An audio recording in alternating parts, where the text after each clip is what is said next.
Le Maroc s'est qualifié pour les quarts de finale de la Coupe d'Afrique des Nations 2025, où l'attendra le Cameroun, vendredi 9 janvier. Mais face à la Tanzanie, les Lions de l'Atlas sont passés tout près de la catastrophe. Ils ont eu beaucoup de mal à gagner un match qu'ils ont même failli perdre. Une victoire sur la plus petite démarche, au terme d'une rencontre contrastée, avec une fébrilité défensive perceptible dès l'entame du match. Peut-être que la blessure d'Asdin Ounahi, forfait pour le reste de la compétition, a pesé sur le mental du groupe. Peut-être aussi que le souvenir de l'élimination en huitième lors de la précédente Coupe d'Afrique des Nations a ressurgi dans les esprits des Lions de l'Atlas. Toujours est-il que sur le terrain, on ressentait une forme d'appréhension, y compris chez les joueurs expérimentés. Au programme, les débuts difficiles du Maroc en sortie de balle sous pression, les mouvements de Brahim Diaz dans le half-space, la montée en puissance du Maroc dans le sillage d'Achraf Hakimi. Très tôt dans le match, le Maroc concédait une grosse occasion en raison d'un mauvais timing sur le pressing. Les joueurs sortaient à contre-temps sur les adversaires, laissant des brèches dans le dispositif. La Tanzanie, grâce à son jeu de position, a créé un 1 contre 1 entre Abdallah et Adam Massina. Abdallah mettait Massina dans le vent avant de servir Msouba, esselé au second poteau, car Achraf Hakimi n'était pas encore revenu pour assurer le marquage. Aussi, le Maroc a-t-il été mis en difficulté sur ses relances. Certains choix individuels révélaient un manque de maîtrise. Par exemple, Ismaël Saibari effectuait un passe en retrait risqué, alors qu'il disposait de plusieurs solutions plus sûres. Cette action mettait le gardien marocain en difficulté et ralentissait la construction du jeu. Le bloc défensif marocain montrait parfois un manque de structure, laissant apparaître des espaces plein axe. La Tanzanie a donc obtenu des situations de tir que ses attaquants n'ont pas su exploiter.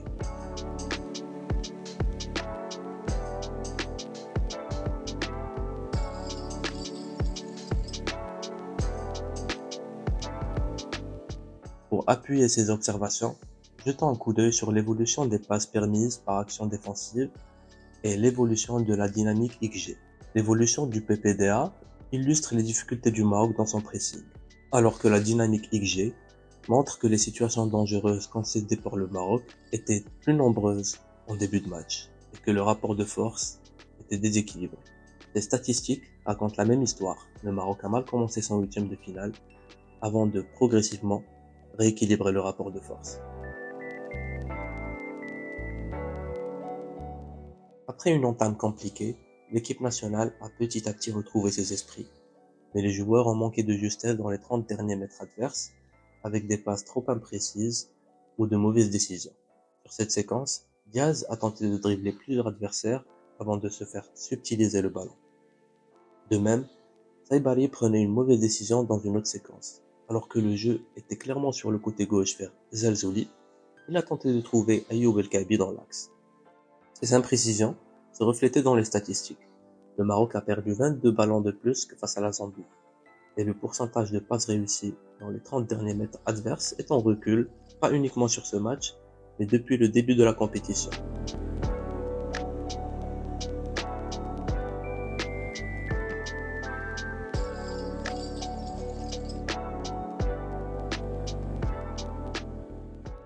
Malgré ces erreurs, la doublée Diaz-Hakimi était le moteur principal de l'attaque marocaine.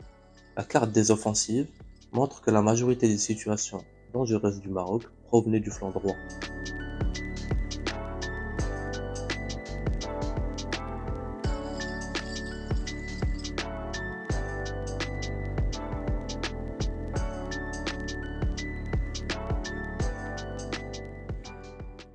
Dans l'action du but, Bilal El Khannous se déplaçait intelligemment pour attirer un défenseur, ouvrant ainsi le half-space à Brahim Diaz. Parfaitement positionné, le Madrilène a exploité l'espace pour ouvrir le score avec beaucoup de talent, mais aussi un peu de réussite.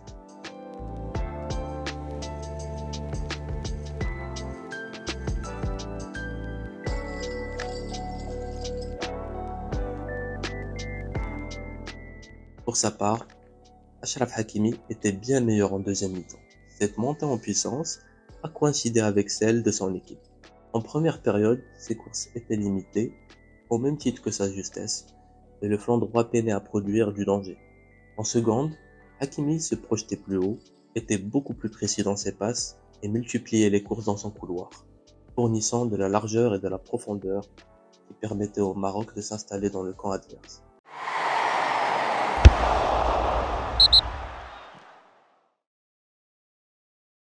Imaginez un moment de pure tentation. Un carré de chocolat Tentation libérant une symphonie de saveurs gourmandes. Le chocolat qui sublime chaque instant. Chaque carré de Tentation, confectionné avec les meilleurs ingrédients, est une invitation au raffinement et au plaisir ultime. Tentation, succomber à l'appel du chocolat.